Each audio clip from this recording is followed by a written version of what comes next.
Was it the man said, good for another 100,000 miles? Well, there's bound to be a few teething problems, that's to be expected. But you wait. When I get this going, it'll take me right round the world.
Here comes trouble.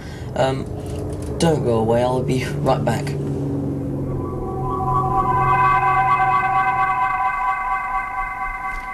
John, can I borrow your mass transporter for a few minutes? Well, what do you want it for? Yes, well, I'm not telling you wouldn't approve. All right, it's over there. Thanks. Stephen, when you get back, I want to try this on. Tim didn't get your measurements quite right. I'm afraid I can't be an expert on everything, Elizabeth. All right, I'll be back in a few minutes.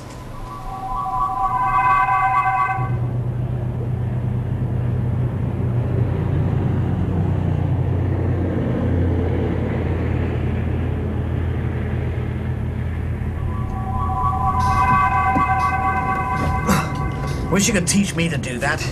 It'll save me a lot of trouble. Who knows, Chris? One day. Yeah. What is that gizmo? You'll see in a second.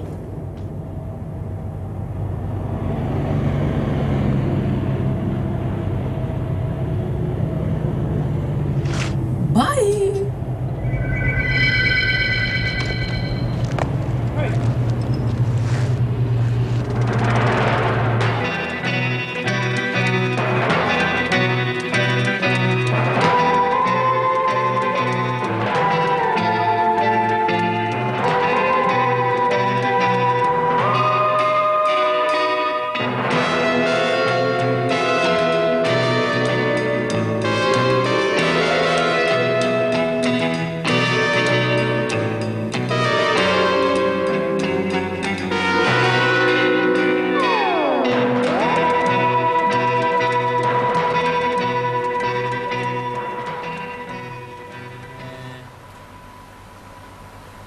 Setback, I think.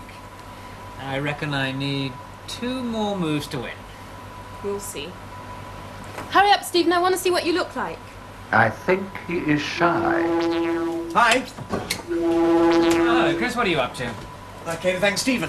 He helped me with the van earlier. Was he in? Yeah. He's changing, he'll be down in a minute. Stephen is ready, but he doesn't want to come down. Why ever not? Is he bashful or something? Yes. What's he got to be bashful about? Stick You'll around, see. kid. Send Chris away! Charming! You stay, Chris. Come on, Stephen, stop mucking about.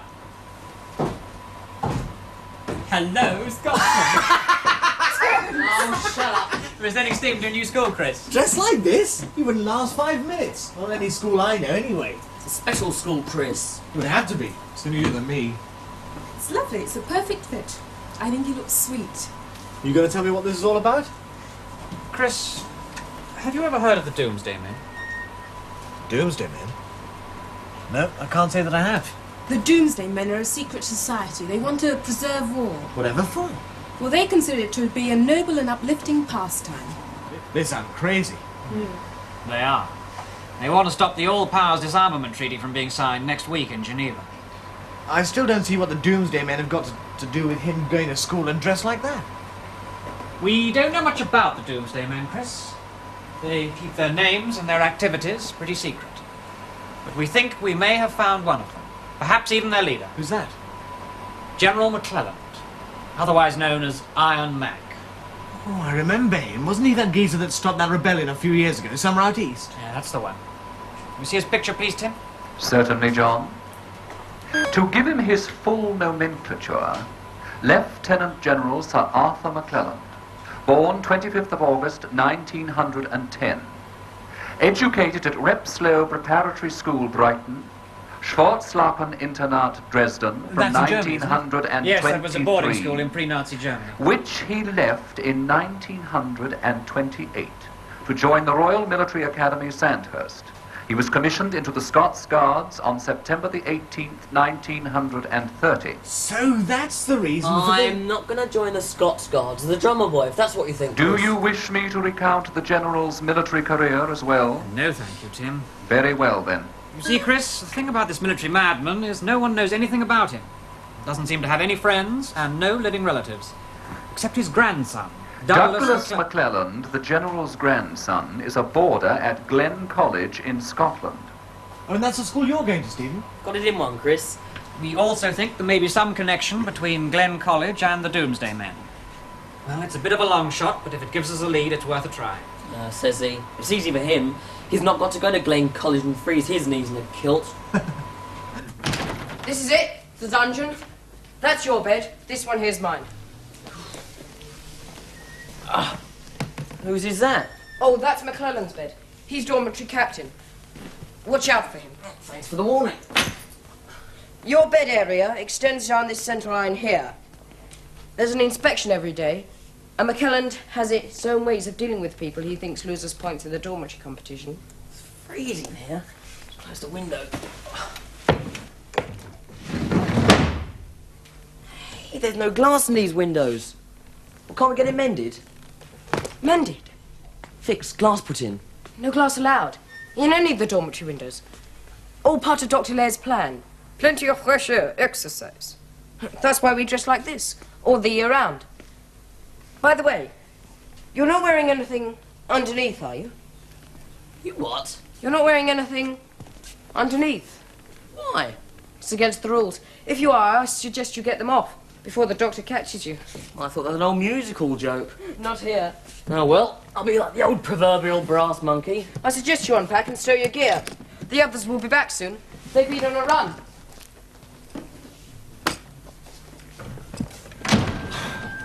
John? Hello, Stephen. How's it going? Oh, fine, just fine. The bed's made of concrete and there's no glass in the windows. Did you find out anything yet? I've only been here 5 minutes. Yeah, but I have found out one of their best kept secrets. Good work, Stephen. What is it? Well, it's just that they don't. Don't? Well, don't what? What are you talking about? They just don't. It's very drafty, I can tell you. Oh, I see, yes. You poor thing. Chilly, is it? There. Have you sampled any school meals yet? Pleasure yet to come. Cold porridge and raw haggis, I shouldn't wonder. Hang on, there's someone coming. I'll call you back later. Ah, you must be the new boy, Jameson. I'm McClelland, dormitory captain. Pleased to meet you. My name's Stephen. Well, stand up when you talk to me, Jameson. Strength and discipline. That's what we teach at Glen College. You'll soon learn. Yes, I'm sorry. It'll take me a little time to get used to the, rules. Yes, well, just you see that you do.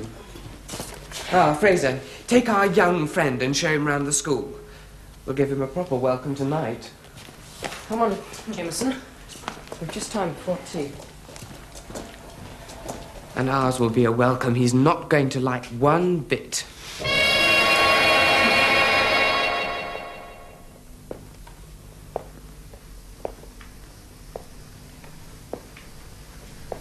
McClelland, can't we go easy on him tonight? Can't be nice. First day in a new school and all that. What, Fraser? Would you deprive everyone of their evening's entertainment? It's a tradition. We've all had to go through it. Yes, I know that. Another but... squeak at our view and we'll put you through it instead. Ah, hello, Jameson. Had your welcoming speech from the professor? Or the joy through strength and discipline stuff? That sort of stuff, yes. That's a funny-looking belt you're wearing. Yes, it used to be my grandfather's. It was his wish that I wear it. Family tradition. Grandfather. Well, I'll not be standing in the way of a family tradition, though it's not exactly proper uniform. Oh, thank you, McClelland. Now, we have a wee tradition of our own at Glen College, a sort of ceremony to welcome newcomers. Yes, I thought we might have. Fraser, what have you been telling him? Nothing, McClelland, honest. No, you haven't told me anything. Well, most schools play a few tricks on new boys. One expects it. One expects a few tricks, does one? Well, this isn't a schoolboy trick. This is all part of making you into a man.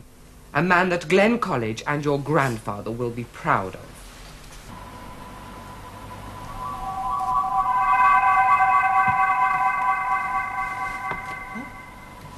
Stephen? What are you doing back here? Trussed me up like this and stuck me under the fire escape. I thought I was going to freeze to death, so I joined you back here. But who did it? Why? Oh, the other boys in a dormitory. It's some sort of initiation ceremony. Stephen, you're running away from a schoolboy prank. They were just having a bit of fun with a new boy and you jaunt back here. It's all right for you. You get back there right away and just hope no one's looked out of the window and noticed you've gone. And don't go using your special powers to untie yourself. Tim, jaunt him back right now. They might leave me out there all night. I might freeze to death.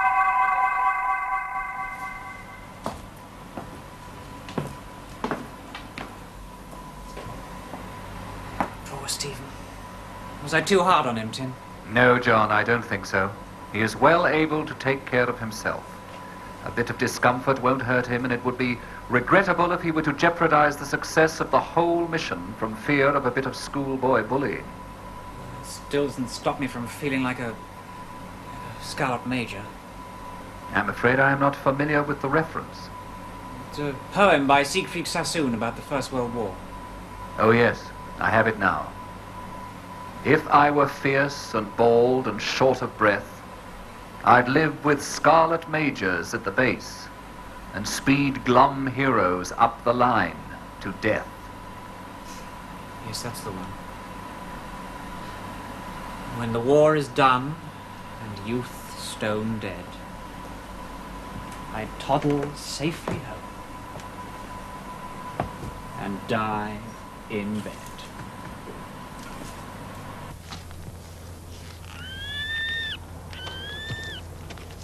It's very pleasant to see you down here again, Sir Arthur. Thank you for the dinner, Dr. Laird, and for allowing Douglas to join us. As you know, it is not the way of our brotherhood to show emotion, but, well, I may never see the boy again. It is to be soon, then? It is. But I must not say too much. Yes, of course, I quite understand. See that he grows up to be a fine officer. We shall. I do, however, fear that when the time comes, they may try to use Douglas against me. My affection for my grandson is well known. Don't worry, Sir Arthur. The plan you outlined to me is a very good one. And when the time comes, I shall see it is carried through to the letter. Never fear. They will not lay hands on young Douglas. Good man. We all have to do our part in the struggle, even if it is only a humble one. Your part is not a humble one, Dr. Laird. You train and mold the Doomsday Men of tomorrow, and that is perhaps the most important task of all. Goodbye, Dr. Laird. Goodbye, Sir Arthur, and good luck.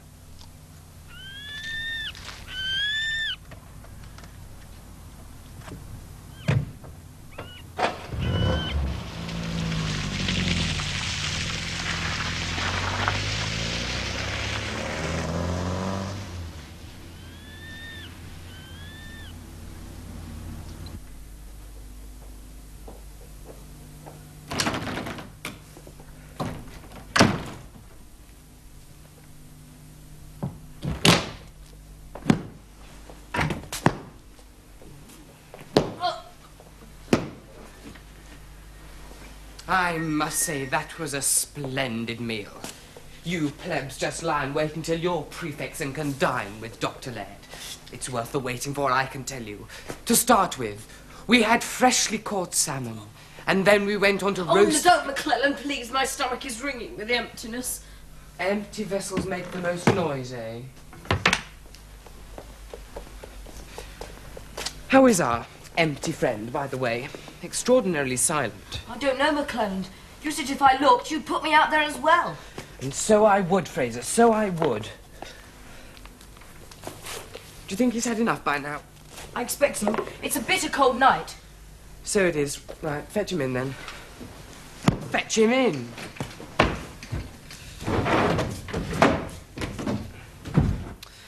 After a meal like that, how can a man be anything but generous and merciful? Do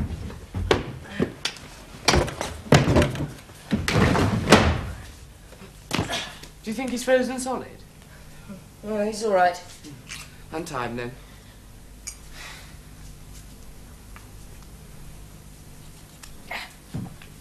Oh, thanks. Courteous, too. Such good manners. Well, do you like our ancient traditions, then? Well, I don't mind. No complaints? No whining? I like that. I think you're going to be all right at Glen College, Jameson. Elizabeth, John, are you up yet? I'm in chic. Morning, Stephen. Of course you were up. Morning, Stephen, and how are you after your night's ordeal? All right, thanks. They'll let me in again soon after George and me back. Good. Stephen, I'm sorry about sending you back like that last night. I felt a bit rotten. Yes, you were rotten. But it's just as well that he did. I've seen him. Seen who? The General, General McClelland. He was here last night. I overheard some of the conversation he had with the headmaster, Dr. Laird. And he's in it right up to his neck. They both are. The whole school's a training ground for young Doomsday Men. Well, what did they say? Anything important? Yes. They're planning something in the near future. Well, that we knew already. Any idea what it might be? No. But the General thinks it may be his last mission. Thinks he may die. Suicide mission? Well, I don't know. From what I've seen, they might be mad enough to do anything. Well, stick with it. Try and infiltrate the movement if you can. What, join the Doomsday Men? Yeah, that's right. Isn't that a bit dangerous, John? Oh, I'll be all right, Elizabeth. You're having bacon and eggs for breakfast, aren't you? Yes, how did you know? I just sensed it, that's all. When you're as hungry as I am, you can smell food telepathically.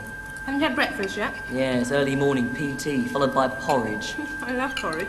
Ever tried it cold with no sugar and 2 heaped teaspoons of salt? Yes, well... Nonsense is good for you. Come back as fit as a fiddle. Oh, yeah, if I live that long.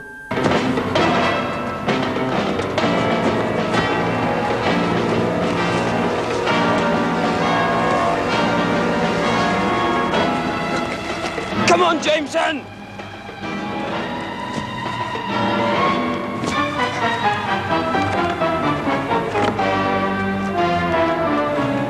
Come on!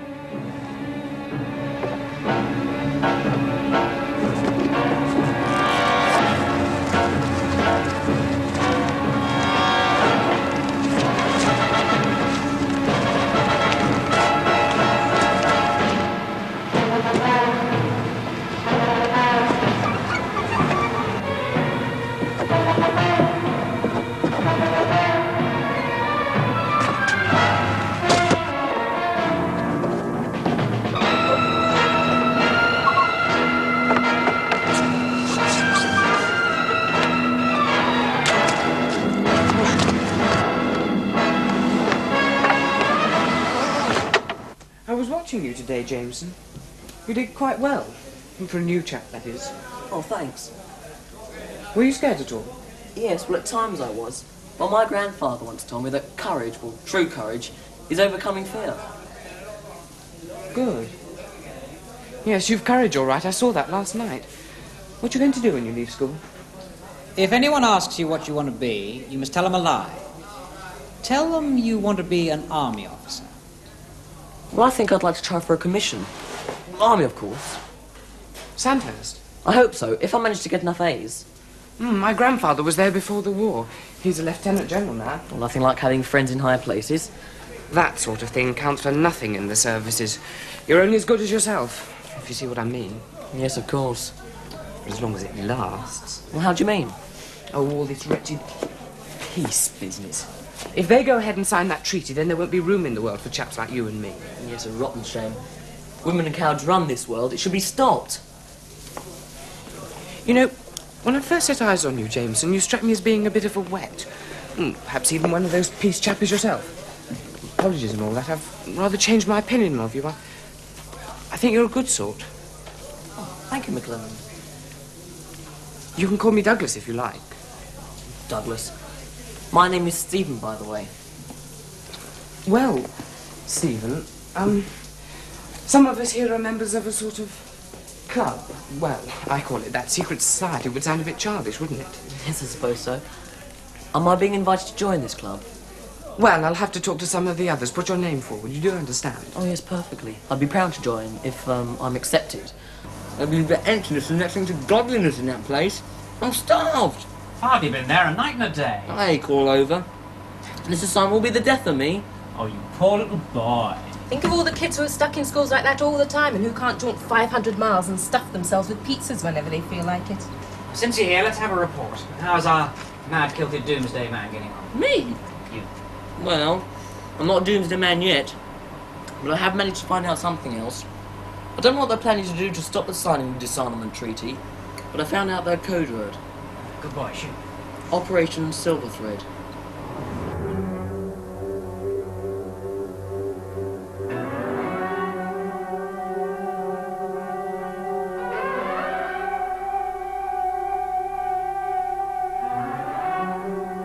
The Damocles space station is one of the reasons why the peace treaty is being signed. It's got nothing to do with world peace. The Damocles project is a ridiculous idea. No one ever saved anything by threatening to destroy it. And not only that, imagine what would happen if a bunch of cranks like the Doomsday Men were to get hold of it. Thankfully, there is not much chance of that happening. The space station is under the control of the United Nations. It is manned by an international crew and it is impregnable. It has weapons capable of destroying any rocket, manned or unmanned, which gets too close to it. Okay, so they're not planning to hijack the Damocles space station. What are they going to do? I suggest you get back to Glen College and find out.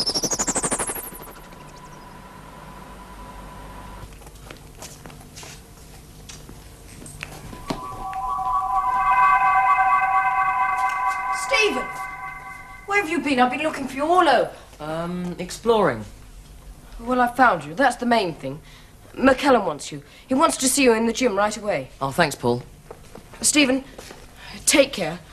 I hope he isn't going to do anything rotten to you. I don't see why he should. McClellan and I have been getting on rather well together lately. Don't trust him.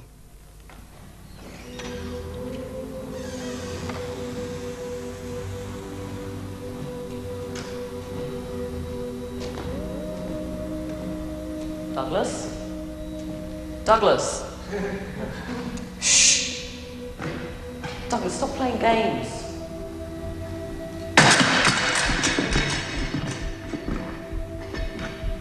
Games, eh?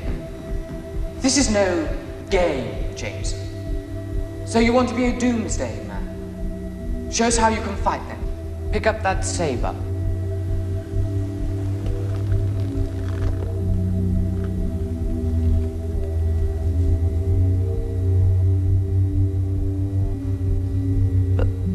Practice saber. It's sharp, it could kill. Ours are sharp too, Jameson. What's the matter? Scared, are you?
Douglas! Shh! Douglas, stop playing games.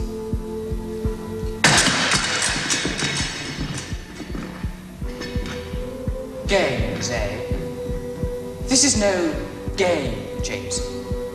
So you want to be a Doomsday Man? Show us how you can fight then. Pick up that saber.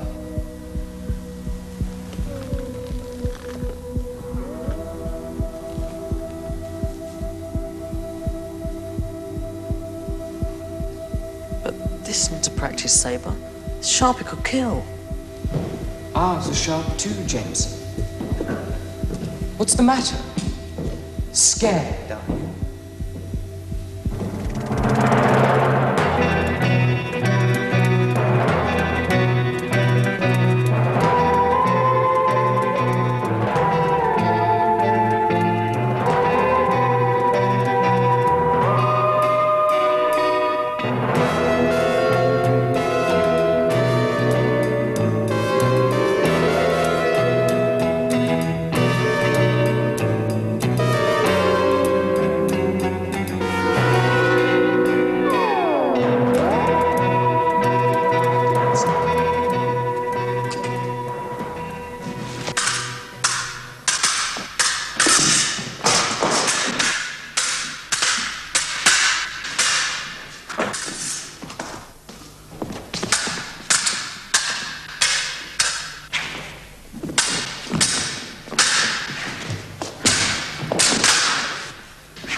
Do I pass? Where did you learn to fight like that? I didn't hurt them. I just disarmed them. Seems a bit unfair when you've got special powers. I didn't use them. I didn't need to. Come on, kid, pull the other one. I'm not joking. What Stephen is reluctant to tell you is that before he became one of the Tomorrow People, before he broke out, he used to be a schoolboy fencing champion. I am impressed. Well, it does train the mind as well as the body, you know. And besides, it's fun. Oh, all right, Saber Rattler. So what have you found out? Well, Operation Silver Thread is tomorrow. I'm certain it's got something to do with the Damocles space station.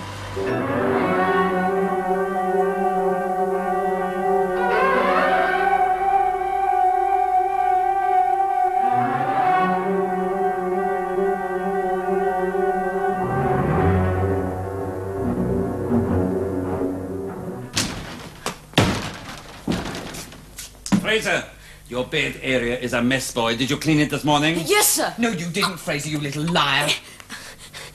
Yes, I did. Don't answer back, boy. Go and wait for me outside my study.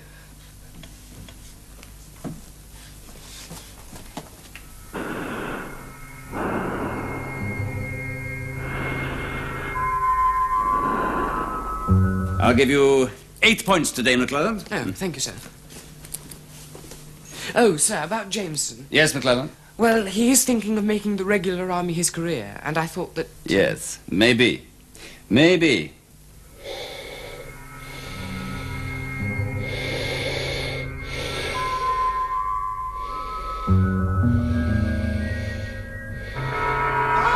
Something has just cropped up in connection with the Damocles space station. Now, what is it, Tim? I've been monitoring their communication channels.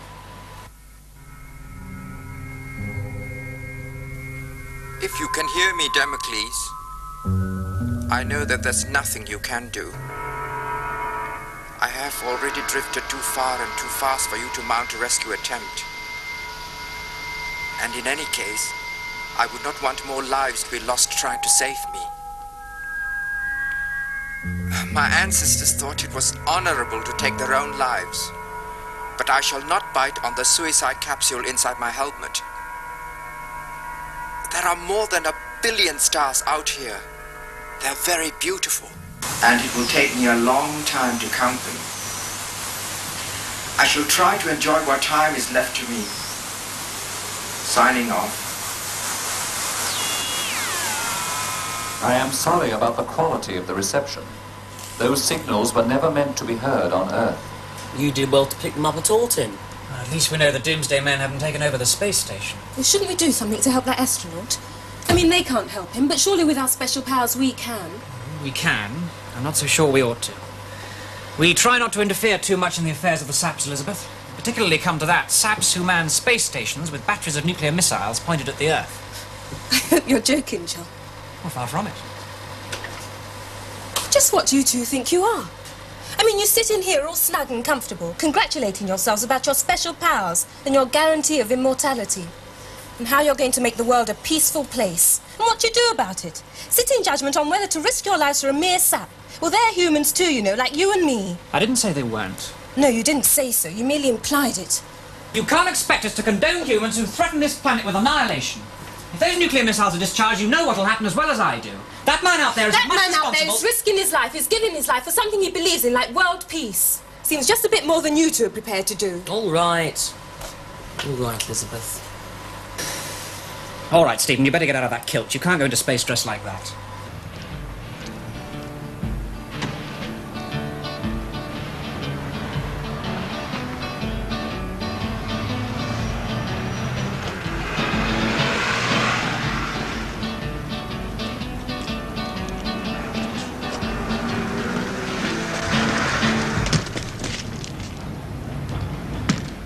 I think we better make sure there's no one watching us before we disappear this time.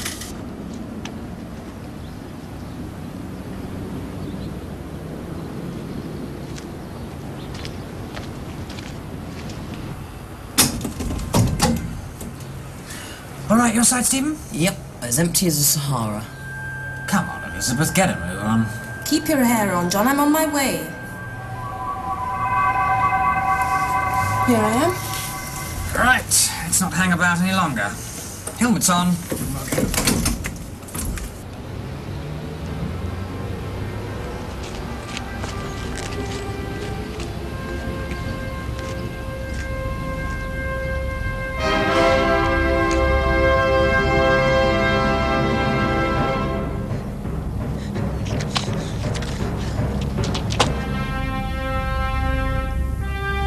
I bet there's never been a spacecraft quite like this before. I wouldn't be too sure, Elizabeth, after all the scrap metal the Americans and the Russians have been sending up the last 15 years. Yeah. And the French, and the Japanese, and the Chinese, and even the British. Yeah, better keep a lookout for a police box. Any sign of that astronaut yet? Nothing so far on the life detector. I'm afraid if he's within range, he's already dead. There he is!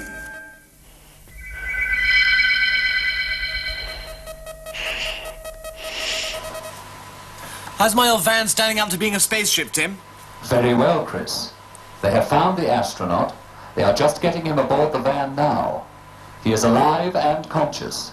John says he doesn't seem able to believe what's happening to him. Can you blame him? Seems to be in a state of shock. So would you be if you'd just been rescued from space by three nuts in a rusty old van. Yes, I suppose so. All right, Stephen, take us down.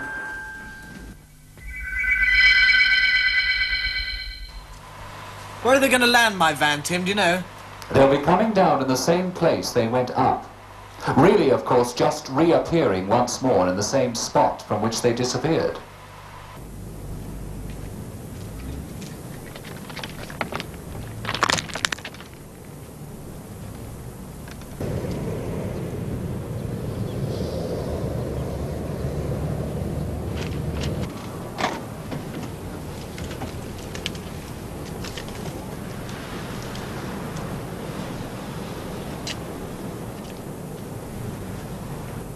Come on, Stephen, get a move on. We don't want anyone to see us dressed like this. Well, that should do it. Transport him right to the lab.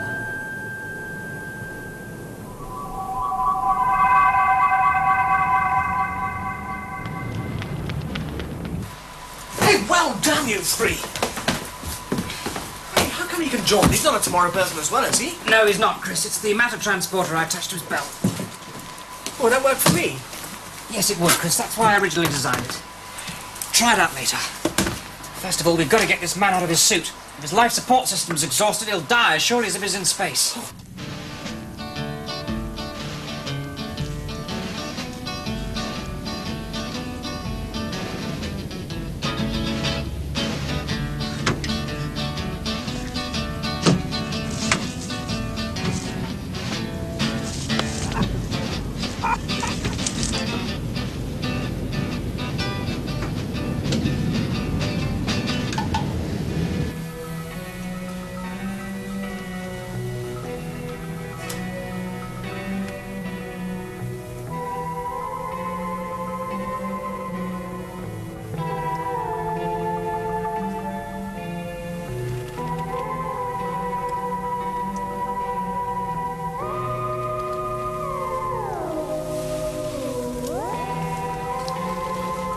be appropriate to ask, where am I? Well, later perhaps we may tell you. But you're safe. I do not believe there is life after death. You must think it's in heaven. Yes, well, Ben, I'll let him see you, Chris, or he'll think it's in the other place.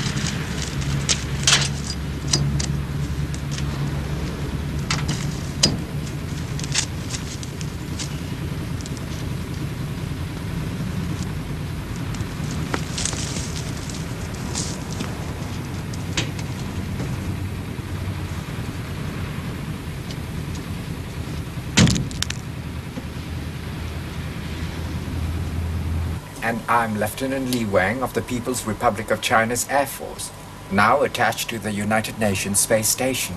So now we know who you are, you know where you are, how you got here, and what we are. Yes, but you look so ordinary.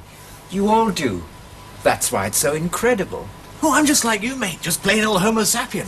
And these three take some getting used to, I can tell you. So? Just how are you different from us Homo sapiens? Well, there's this. We call it jaunting. Truly astonishing. Well, that's nothing. I can do it, and I'm just a simple sap. Watch. Chris, no!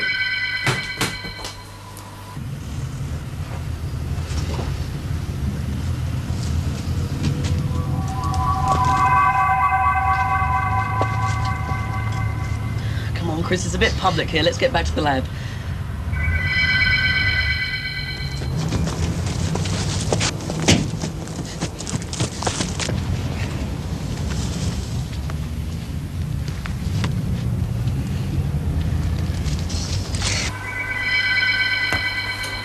Well done, Stephen.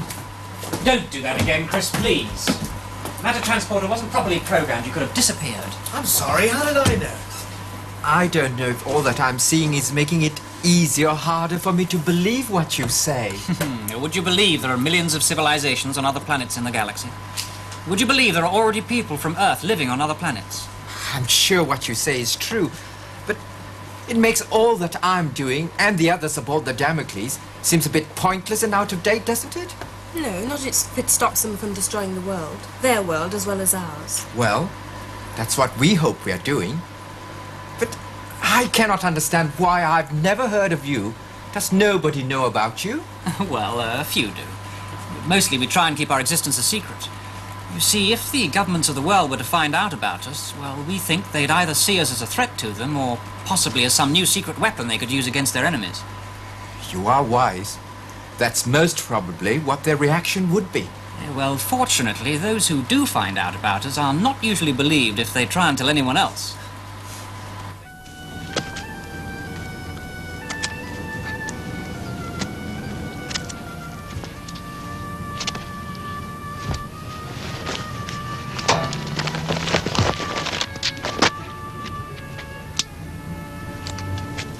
Oh, by the way, where's the van? Oh, it's still on the wasteland. You better not leave it there if it's attracted so much attention.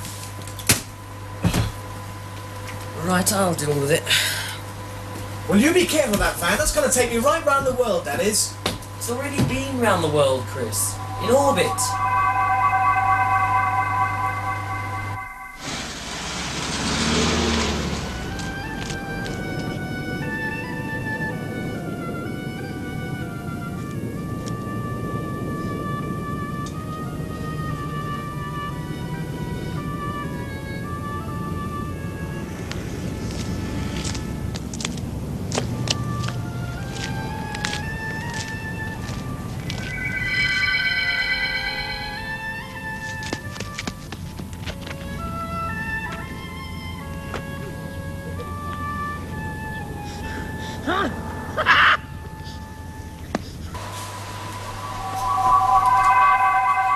away safe and sound in the garage. I'll show you where it is later. Well, thanks, Stephen.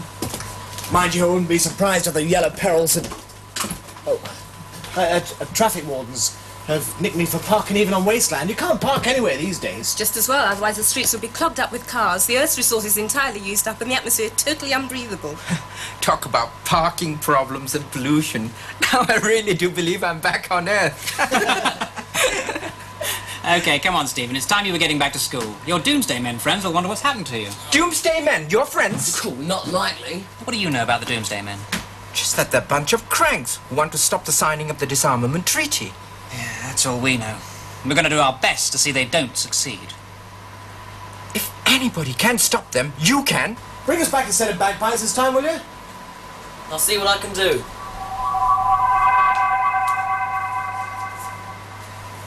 Now, we still have the problem of what to do with you. I was afraid you would come to think of me as a problem. Don't worry, Lee. We couldn't harm you even if we wanted to, which we don't. No, not after all the trouble we went to go and rescue you. Couldn't we get him back to the space station somehow? Yeah, that'd be the best solution. I mean, after all, you can't just go to the United Nations headquarters in New York and knock on the door and say, "Hello, it's me, I'm back." I'd like to see their faces if I did. But I don't see how you're going to send me back to the Damocles either. They'll be just as astonished. Couldn't he have drifted back? That is certainly within the realms of possibility. A mass as large as the Damocles might have a gravitational attraction strong enough to draw you back to it. But it would take a long time. And by all the rules, I should already be dead. If I was still drifting in space, my life support system would be exhausted by now. Yeah, well, I don't think that's something we need worry ourselves about. Your friends had come up with some logical explanation of how you survived. They put it down to a lucky escape. People believe what they want to believe, even though the real explanation would be unthinkable, beyond all the bounds of possibility. Where have you been, Stephen? I haven't seen you since breakfast. I didn't feel well. Well, why didn't you go to the Sound? See Matron, she'd give you some of our horse medicine. No, I'm too young to die. Well, actually, I didn't want to go and see her because she might think of me as a sickly wet, always running to Matron. Yes, quite right. Well, how do you feel now? All right. Must have been something I ate. All that rich food we have here. No, hunger pains more like. Look, the reason I wanted to see you, well, it's been agreed that you can join the Brotherhood. There's to be a small ceremony tonight.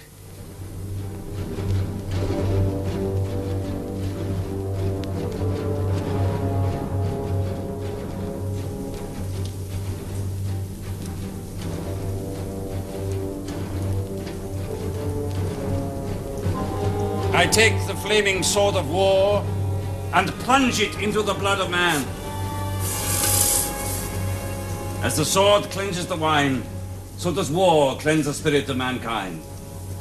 As the ancient gods of war spoke to the warriors, saying, "Drink the blood of battle," so we drink this wine, and feel the brotherhood it brings flow in our veins. Stephen Jameson,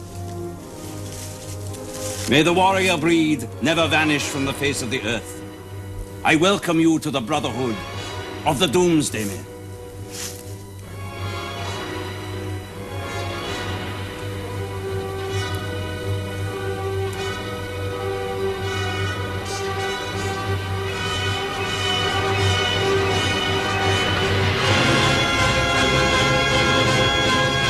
Don't they feed you at all in that place? Hardly.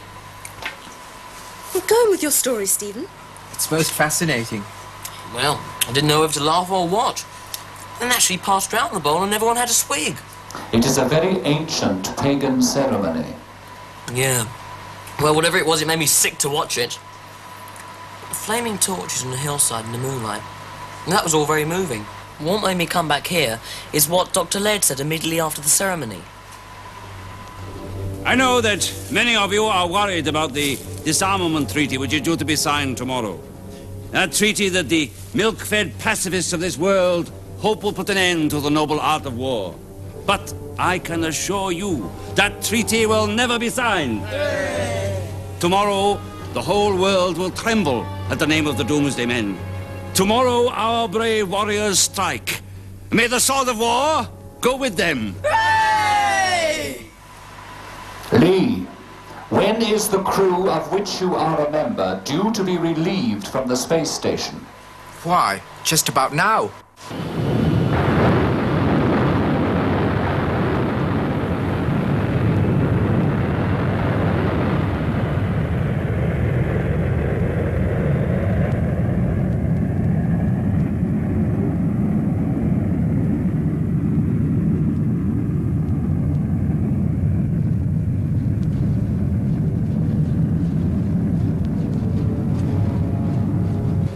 Doomsday Men. I'm sure they're after the space station. Impossible.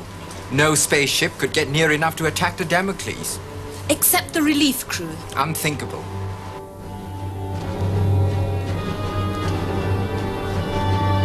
The Doomsday Men can't be after the Damocles space station. Well, they haven't got the resources.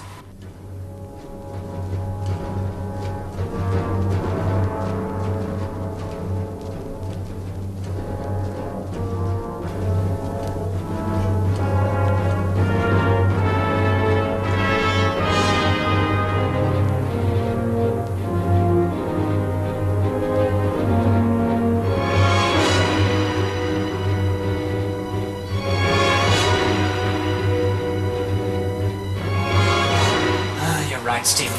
We're panicking over nothing. We've probably got some fool stunt organised for the actual ceremony. We can go along if anyone wants to, but the place will be crawling with security men.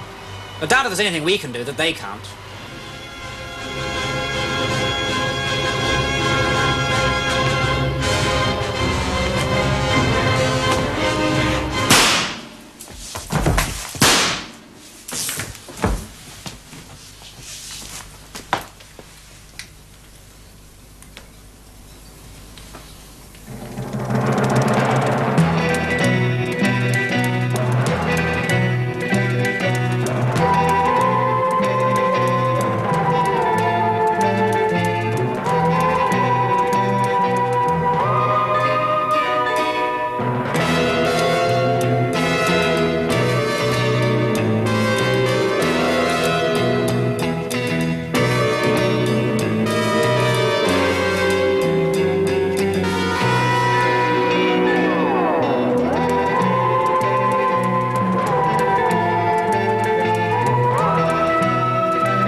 Doomsday Men. I'm sure they're after the space station. Impossible.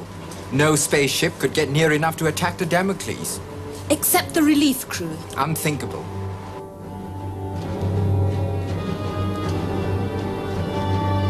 The Doomsday Men can't be after the Damocles space station. Well, they haven't got the resources.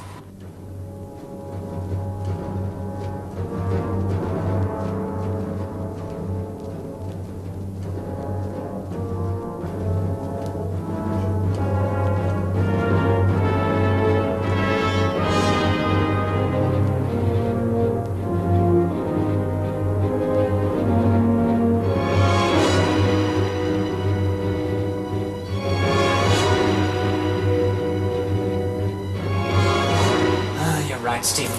We're panicking over nothing. We've probably got some fool stunt organised for the actual ceremony. We can go along if anyone wants to, but the place will be crawling with security men. I doubt if there's anything we can do that they can't.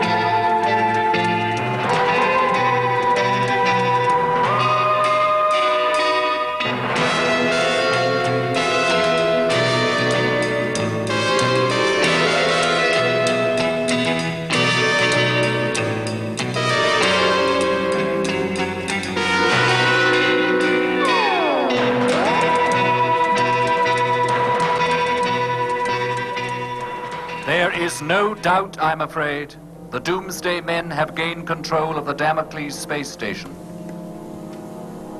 That gives those madmen 50,000 megatons of nuclear terror with which to enforce their will upon the world. Tim, how did they manage it? As far as I can make out, they murdered the legitimate relief crew and took their places in the space shuttle. However, one member of the relief crew still cannot be traced. An American Air Force major on attachment to the UN Space Force. Must be Major Longford. He was always a broody guy, always boasting about what he did in the war. Could be a Doomsday Man. Trouble is, you can never tell who is. Kit up, get the stun guns. The Doomsday Men aboard the Damocles are going to have some unexpected visitors. John, the space station is well equipped to beat off any attack from outside. We won't be attacking from the outside. You see, Lee, we don't need spaceships. We can appear right inside the space station without warning. Oh, yes, of course. And that is the only way the Damocles could be taken. There is one thing you must remember, though. What, Lee? There's something called the dead man switch. What's that, Lee? When the dead man switch is in operation, whoever is at the missile's control console only has to take his finger off the firing button for the missiles to be launched at their pre-arranged targets. It's crazy, a device like that. Madness. Oh, yes, I agree, Elizabeth. But the dead man switch was only intended for use in extreme emergency, such as when the space station was under attack and in danger of being taken over. But the Doomsday Men might well have the dead man switch in operation. And if they do, you can't shoot the man up the controls. Otherwise, the missiles would fire automatically and devastate the Earth. Well, if that's the case, we'll have to try and find out if this dead man switch is being used by the Doomsday Men. No, there is no way. Unless we could go up there to take a look.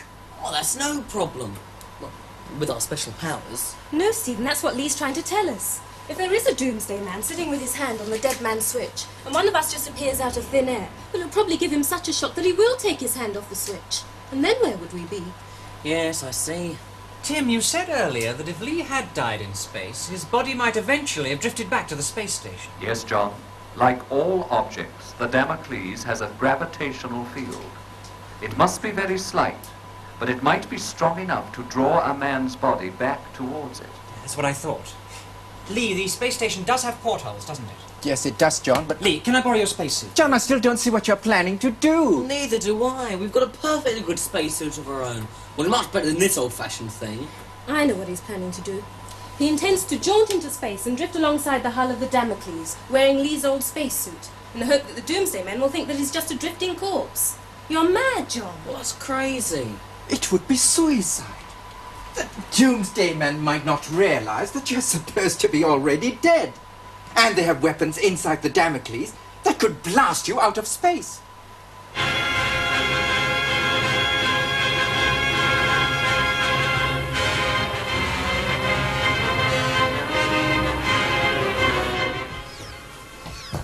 Yes, it's quite a bit larger than I'd thought. Well, it has to be quite spacious, sir. The normal tour of duty up here is 4 months. The way this central section rotates to create this artificial gravity. Most ingenious. Yes, most ingenious. And most necessary, sir, to overcome the physical difficulties experienced by the early Skylab crews, who spent prolonged periods in weightlessness. Yes, it's quite like home. Not exactly, sir. 4/5 of the Earth's gravity, to be precise. How many tours of duty have you done up here now, Major Longford? This would have been my 3rd, sir. Ha! Just think. For 8 months, those pacifists at the United Nations had a Doomsday Man aboard their precious Damocles, and they didn't even suspect. You did well, Major Longford. And now they have 3 of us. But now they know. Our fellow officers on Earth will have told them by now. Yes. Yes, it's time we sent the message. This is the Communications Council. I've closed down all channels because they're hailing us on all frequencies. Yes, I imagine they are, but we won't reply. Have you got a top security channel that can't be intercepted by radio hams, those sort of people? Yes, General, the laser channel. Right. That's the channel we'll use to send our message. But for you, John, I would already be dead. So can I not carry out this mission instead? I'm afraid not, Lee. This calls for our kind of special powers. Won't you think again, John? It's too big a risk to take. It's a strange remark coming from you, Elizabeth. Remember what you said last time when only one person's life was at stake.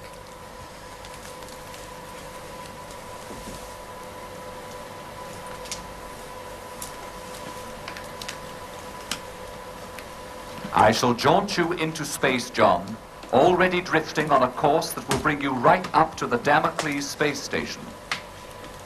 Now, the portholes you will need to find are on part of the spinning center section, which contains the living quarters. They're the only two portholes which protrude. They're designed to double as emergency airlocks, and they look right into the master control section. Okay, Lee. Take care, John. Good luck, John. Thanks. I'll need it.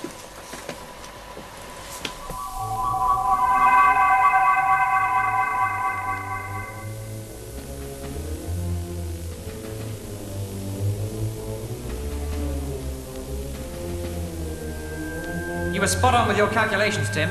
I'm drifting right onto the space station. Be careful, John. Major Longford! Major Longford! Does this signify some sort of malfunction? No, sir, it's the proximity alarm. Something or someone is approaching the space station. It's an astronaut. Well, there was one less crewman aboard than there should have been, sir. How long has he been out there? There's no way of telling, sir. He has no safety line. He's drifting. Yes, well, we can't afford to take any chances. Blast him with the laser guns. No, it's impossible, sir. He's already too close. He's tucked into the blind spot against our hull. Then do something, Major. You're supposed to be the trained astronaut of the group.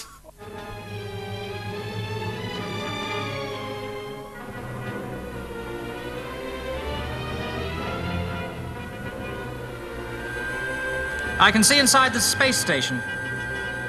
One of the Doomsday Men is sitting in a red chair. He's holding some sort of red handle.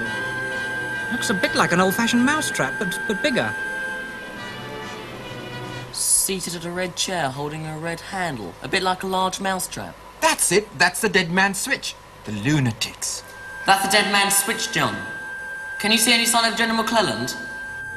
It's difficult to see. There are two youngish ones and another older one. But I can't see him clearly. He's got his back to me. That could be him. John, you've clung onto that space station long enough. You had better be drifting on your way, or they may begin to think you're more than just a floating corpse. You're dead right, Tim. I'm shoving off now. There he is again, sir.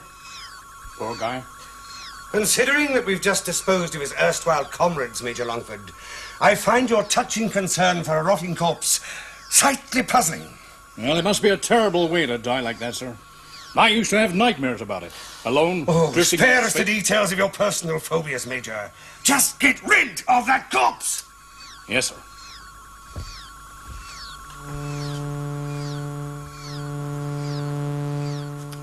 Laser guns on target, sir.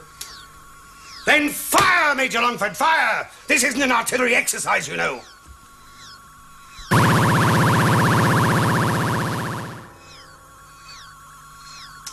Got him, sir. Good. John! What's up, Tim? I was jaunting John back when something went wrong. I've lost him.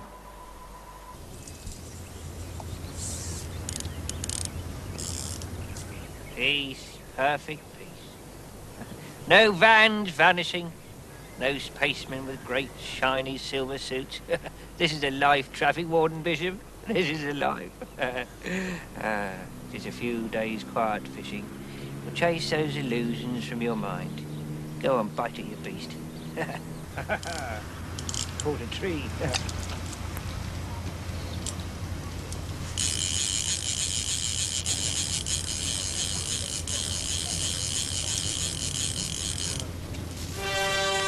Oh, no. Not another one. No. No.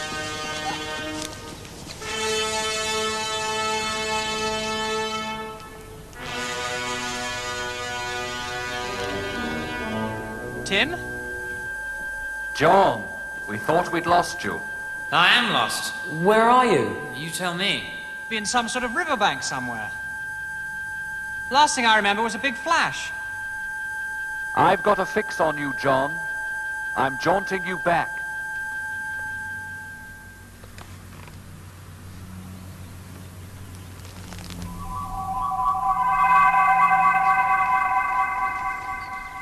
He's right there, I tell you. I hooked him, a great big silver spaceman, about this big.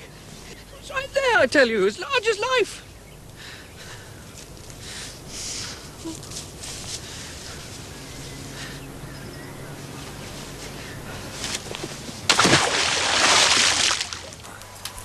Thank goodness you're safe. They must have shot at you with the laser guns. It's a miracle you survived.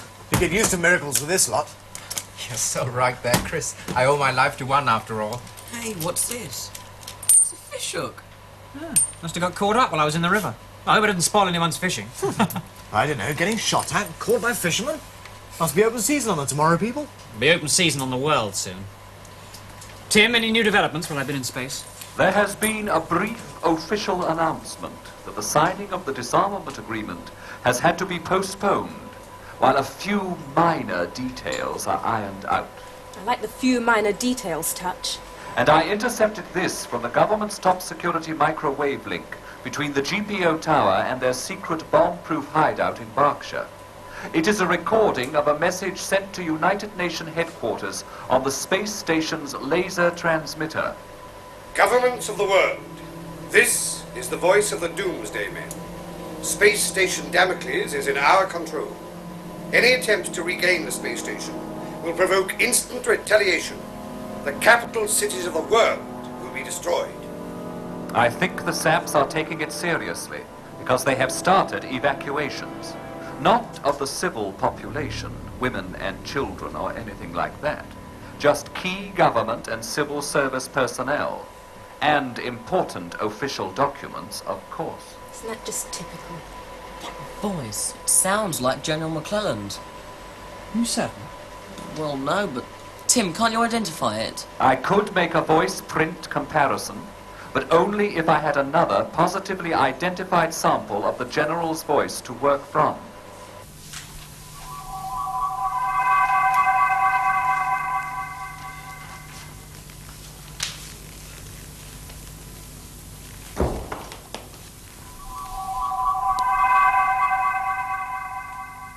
Where'd you keep disappearing to? Have you got some secret hideout or something?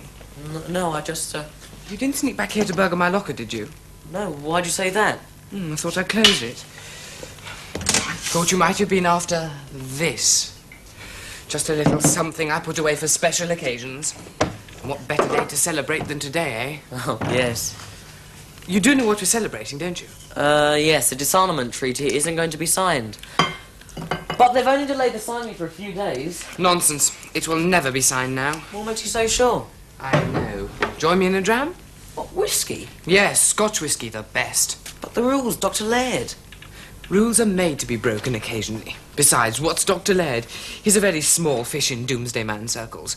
Come on, a toast to our victory. No, I don't. But come on, this is a celebration. I don't touch alcohol ever. Oh, come on, I thought you were tough. It's not tough to drink alcohol. It rots your guts and addles your brain. It stops you thinking straight. Nonsense. I'll tell you what. You drink a full cup of that stuff, and I'll drink a full glass of water. Well, then we'll go down to the gym, have a quick bout with sabres. I'll use my left hand only, and then we'll see who comes out the best. Don't bother though. Hey, you got a cassette tape recorder. Yes, I use it to exchange tape letters with my grandfather. Lee, if you can give us a detailed description of the interior of the Damocles space station, Tim is ready to help construct a picture of it. I'll do my best, John. Come on then, let's go. You might beat me with a sabre, Stephen, but I'll show you a clean pair of heels across country. McClellan thinks he's the fastest runner in the school. Come on, let's get it over with. All right, I'll be down in a minute.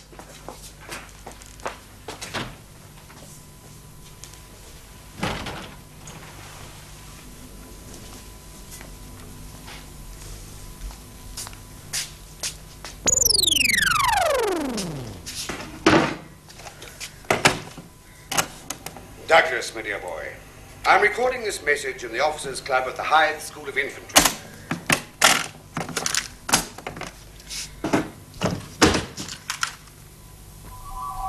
Come on, Stephen.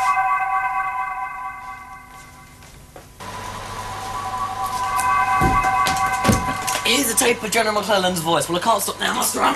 Dress for it anyway. Hey, well done, Stephen. We'll get this voice print test done right away.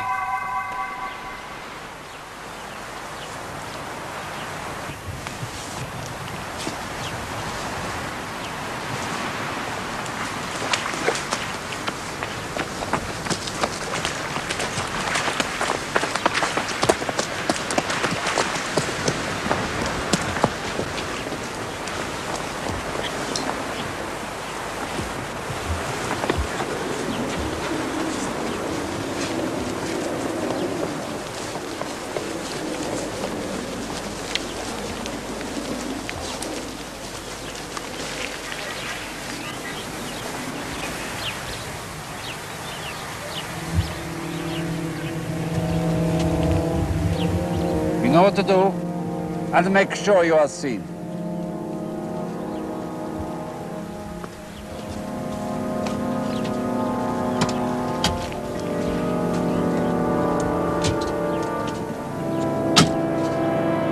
Is that more or less the positioning of everything? Yes, that's exactly it. If my memory serves me correctly. You're a genius, Tim. All that I have done, Lee, is to construct a picture from your description, in much the same way as the police could construct a picture of a wanted criminal from the descriptions of an eyewitness, except that ours is a more refined and exact process. It's very good. I mean, that is the inside of the Damocles. Thanks to you, Lee. I only hope I got it right then, that's all. John, while Lee and I were performing that little exercise, I have also been working on those voice print comparisons. And your conclusions, please, Tim? This is the word "and" from both tapes. Despite the distortion on the first tape and the clarity of the one Stephen brought, the same basic pattern shows through. The two words were spoken by the same voice. If that was a tape of General McClelland which Stephen brought back, General McClelland is up on Damocles at this moment. If that's the case, then Douglas McClelland is now a very important part of our plan to save the Earth. Stephen? What is it, John? That tape you brought back. It matches the voice from the space station. Now, we're certain that General McClelland is up there. Whatever you do, don't let Douglas out of your sight. That's easier said than done. He's a real fast runner. I can't keep up with him, John. Well, can't you run any faster? Well, not a hope. I'm fit to burst already. The trouble with you is you're just not fit. And you're getting as fat as a pig, always jaunting back here and stuffing yourself all the time. And you don't get enough exercise. Oh, speak for yourself. Well, I'm getting it now, though. What's the problem? He can't keep up with Douglas. Well, why doesn't he... No, of course he can't. And besides, it would be cheating. What, Chris? Well, I was thinking he could jaunt to catch up with the other kid, but he won't have his jaunting belt anyway, not with his running gear on. He doesn't need it, not for short distances. The jaunting belt's just a navigational aid and a booster. Stephen, why don't you jaunt to catch up with Douglas? Well, that would be cheating, but... why not? All's fair in love and war. Well, perhaps it isn't, but who cares?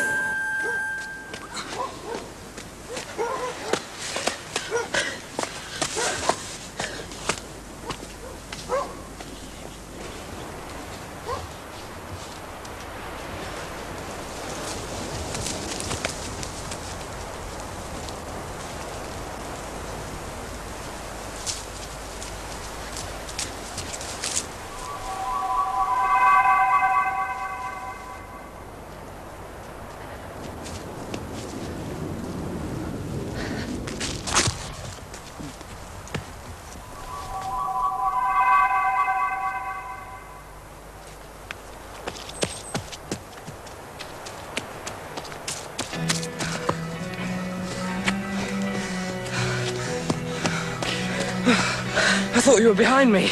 Are you accusing me of taking a shortcut? Not exactly, no. I couldn't have. We've been running in a straight line ever since we left the school. Yes, you're a fast runner.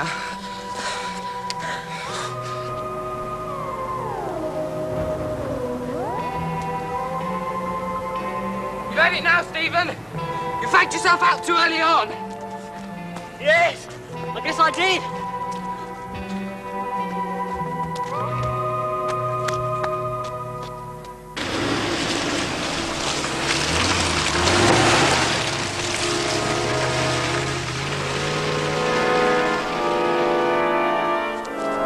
You don't fall down, Stephen.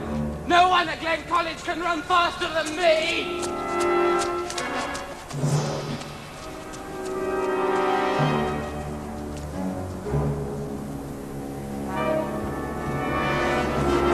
Let me go. Oh, Stephen, help me, please, Stephen.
thought you were behind me.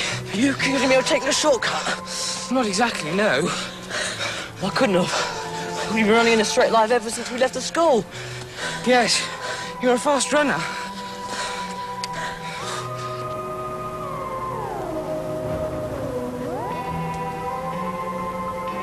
You had it now, Stephen. You fagged yourself out too early on. Yes, I guess I did.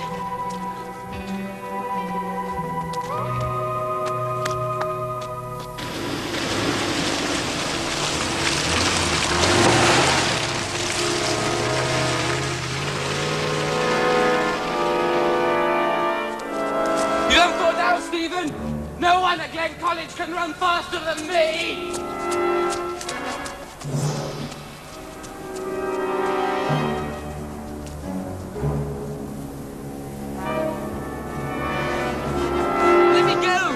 Stephen, help me, please! Stephen!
Stephen, something's happened to him.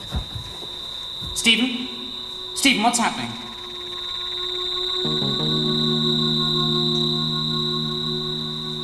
Is he dead? No, he's unconscious. I know the signs. But what's happening, John? No idea. Tim, you better jaunt him back here.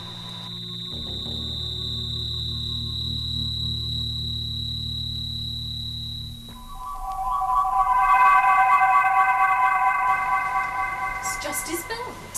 I can only jaunt back the belt under remote control, and Stephen would have come with it if he was wearing it. Obviously, he was not. It's nothing to worry about, Elizabeth. Well, sometimes if we get a nasty knock on the head, we lose our special powers. Well, then we must go after him. Tim? If he is not wearing his jaunting belt and not communicating with us telepathically, there is no quick way of finding him. He'll be all right, Liz. We've got other things to worry about. Like the Doomsday Men and their plan to blow up the Earth.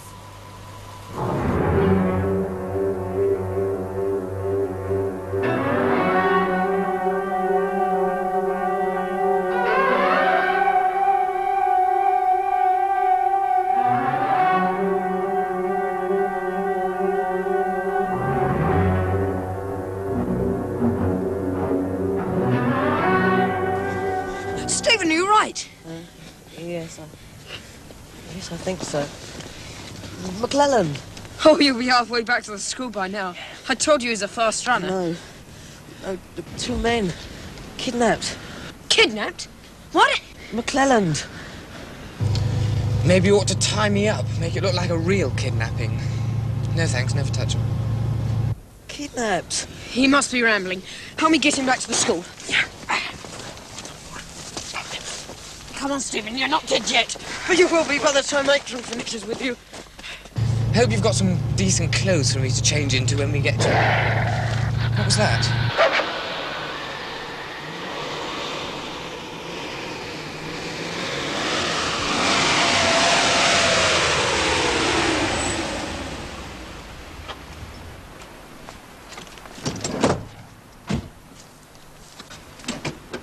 Some kidnapping this is.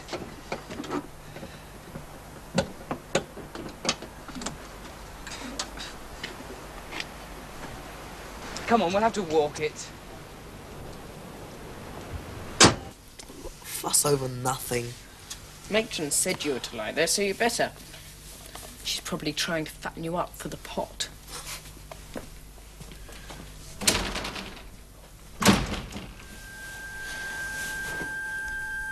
John?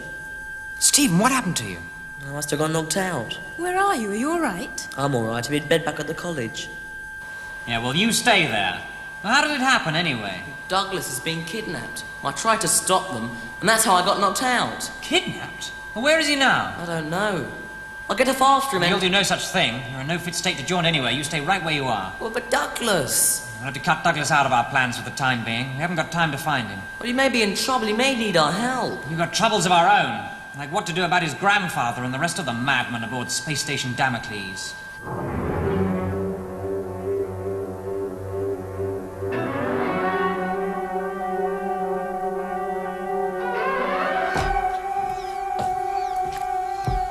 Ah, Major.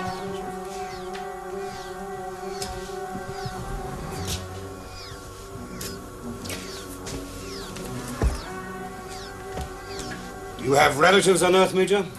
Only one, sir. My mother. And you, sir? My grandson, Douglas. Just think, Major, what life would be like for him and the other young men of his generation if we fail. No deeds of glory, no chance of honor, just a flat, bleak world of nothingness, of peace. We'll not fail him, sir. Then they pushed him into the Range Rover and drove off. Are you sure about the make of car, Jensen? Yes, I think so, sir. I wouldn't set too much store by that, Sergeant. Boys often think they know more about cars than they really do. No, you've done well, Jensen. You've done very well. We must leave him now, Sergeant, to get some rest. He's had a very nasty crack on the head. I wonder if you'd have time for a little refreshment in my study before you get back to the station? This way.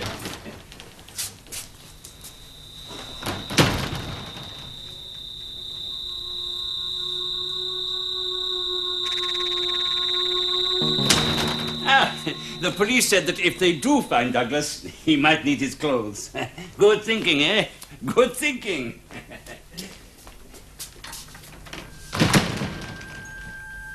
John, there's something suspicious about the way the headmaster's reacting to Douglas being kidnapped. How do you mean, Stephen? Well, I don't think he wanted me to give too much information to the police. And he did his best to stop me giving an accurate description of the kidnappers. Do you think he's in league with them? Well, I'm not sure. I can't talk now. I've got visitors.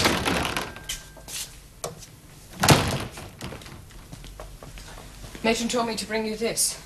I really think she's trying to fatten you up for the witch she's faced. Oh, thanks. Well, just what the witch doctor ordered. Stephen, about this kidnapping, I think their head's mixed up in it somehow. What makes you think that? Well, I saw him taking out some of Douglas's clothes, and he asked Jock for the keys to the college Land Rover. I mean, I think he might know where they're holding Douglas. Why should the headmaster help the kidnappers? He might be working for the pacifists. He might be trying to use Douglas to blackmail his grandfather.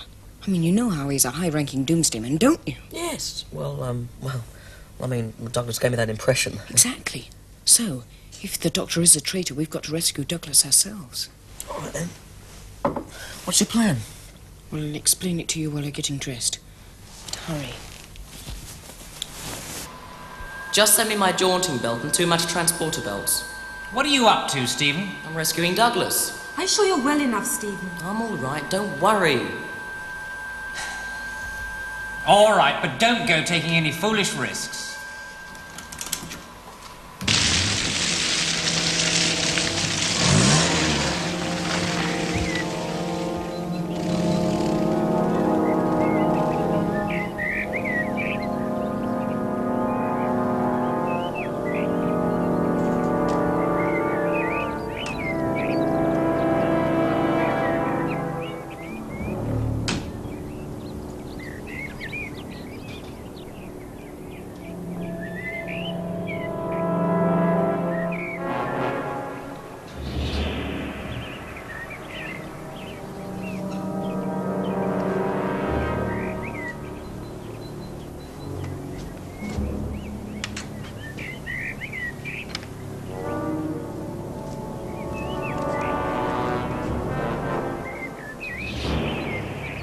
So you see, my dear Douglas, the plan worked perfectly. The police are now chasing the Range Rover, but they will never find it.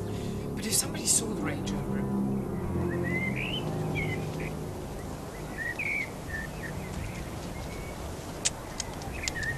Stephen!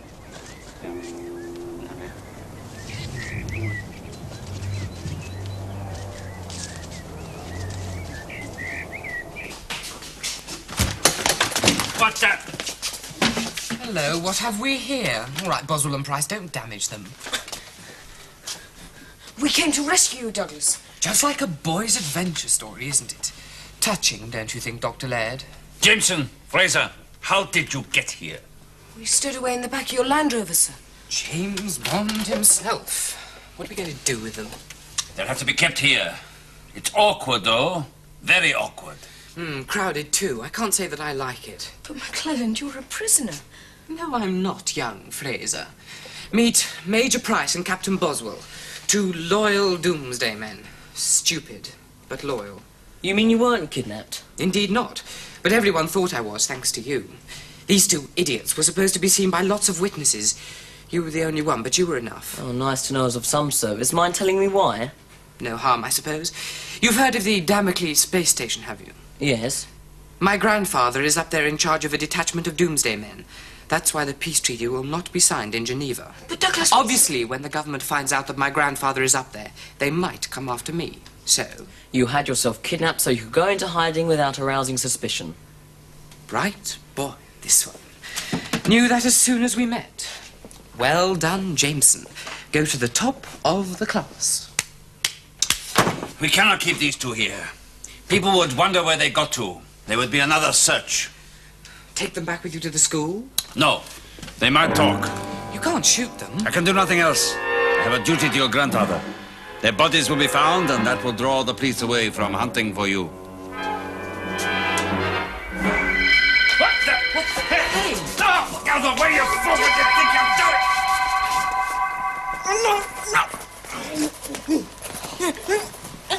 Oh, we got it then. He got it all right. He fights like a tiger. Ah! And he bites like one, too. Can't you do something to control him? Pull! Pull! It's all right, you're safe.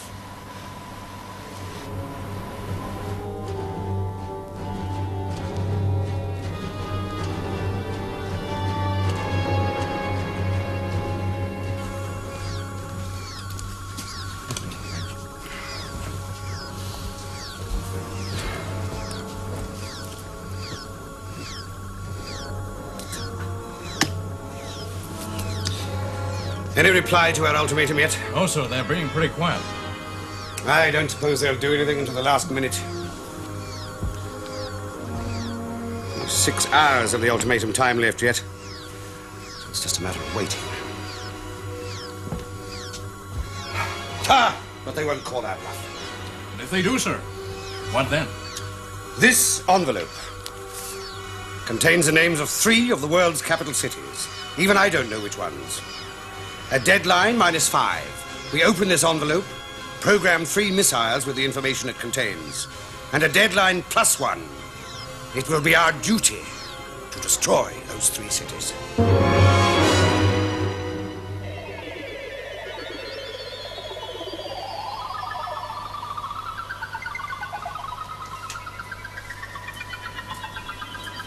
What are you doing to them?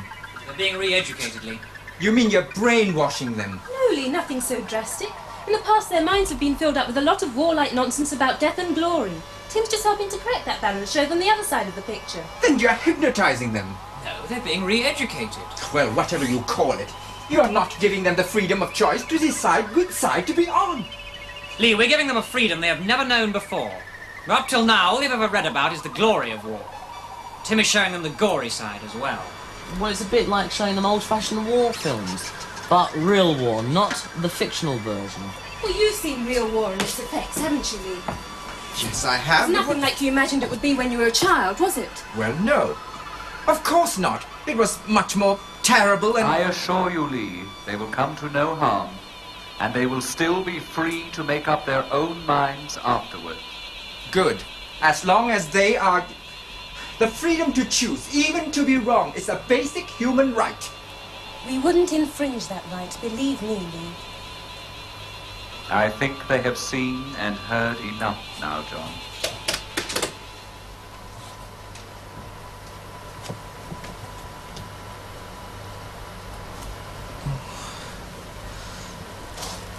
That was horrific.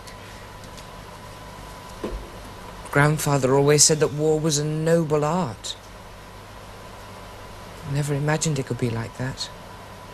I mean, we always knew people got killed in war. But we didn't know that they died forever. I mean, really dead. It can't be right, that sort of thing. It just can't be. It's impossible. Now you know what we're trying to prevent. Will you help us? Yes. I don't know what you are, Stephen, if you're someone from another planet or what. But I think I can trust you. Yes, I feel the same way. Tell us what you want us to do.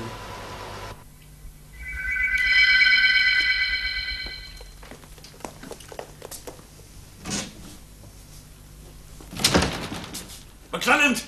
Douglas! Just a stun gun. Knocked him out for a few minutes.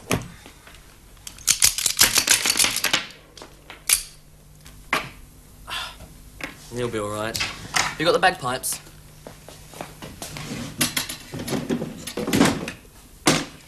Good.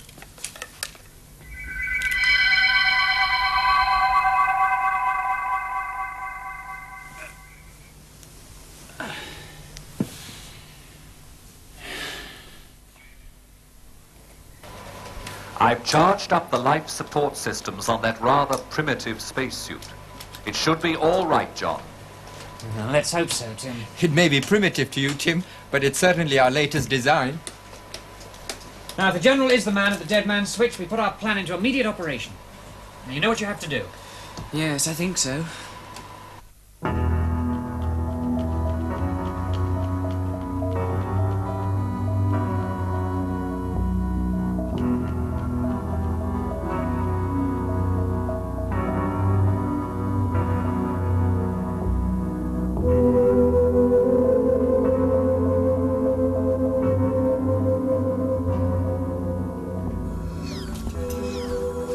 Major?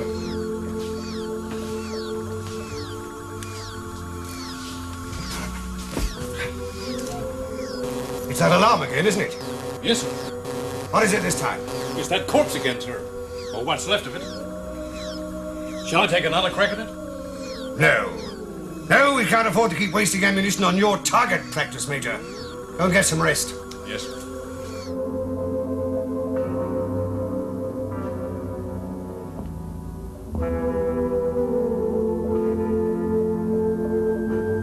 Okay, the General's there. Put the plan into operation. Right, John. Okay, this is it. Ready, Lee?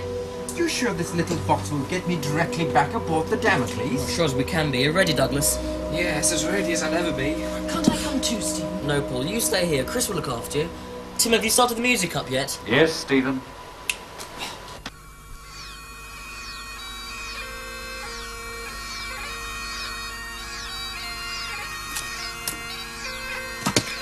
Major Longford, Sir?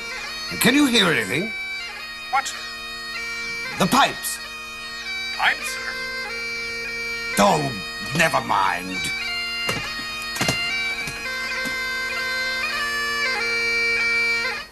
Right, remember, Douglas, whatever happens, he mustn't take his hand off that switch. I'll do my best. Good luck.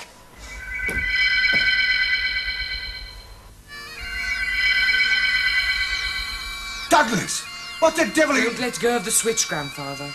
I'm just the vision of your mind. You're imagining things, Grandfather. But I can see you, Don't Douglas! let go of the switch, Grandfather. This is my friend Stephen from school. And my friend Lee. Don't let go of the switch, Grandfather. But I don't understand. The pipes. The pipes, Douglas. Pipes have stopped. Okay, that's enough. No! No! My grandson!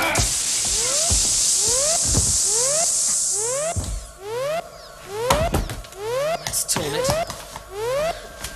John, Elizabeth, the switch has been sprung and Lee's been shot. The countdown, it can't be stopped. The port key, find the key. Give me that key!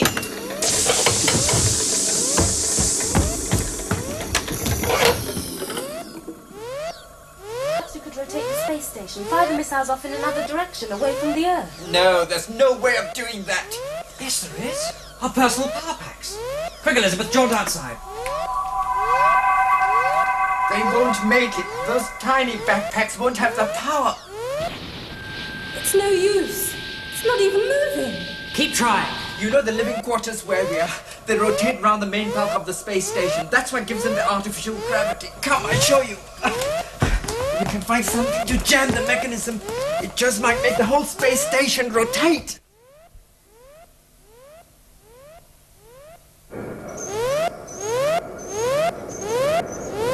That's what's making the living quarters spin. If only we can find something to jam the mechanism.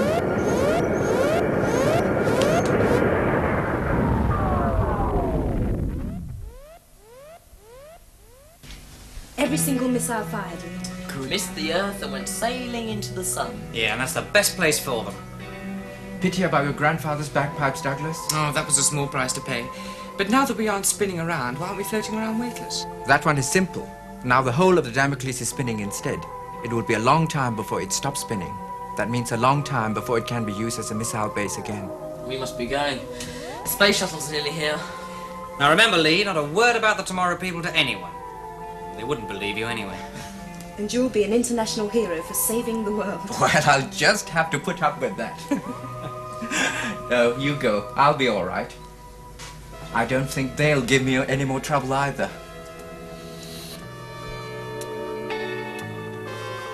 Damocles to Space Shuttle. You're clear for docking maneuver. Glad to see you, fellas.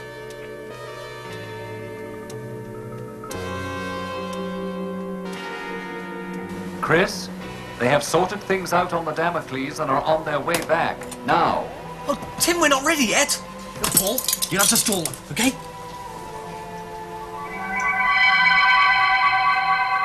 You're back? Yes. So what happens to Douglas and Reno? Well, we're going to have to try and find some way of getting you two back to normal life. And turning Glen College into a normal school. And that means you going back there for at least the rest of the term, Stephen. I thought it might. Don't go for a minute. We have prepared a little surprise for you. Hi, you made it. Congratulations. Table for four this way, please. Ladies first.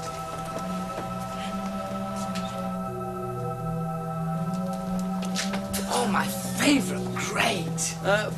What is it? It is a great Scottish delicacy, Stephen. Haggis. Oh.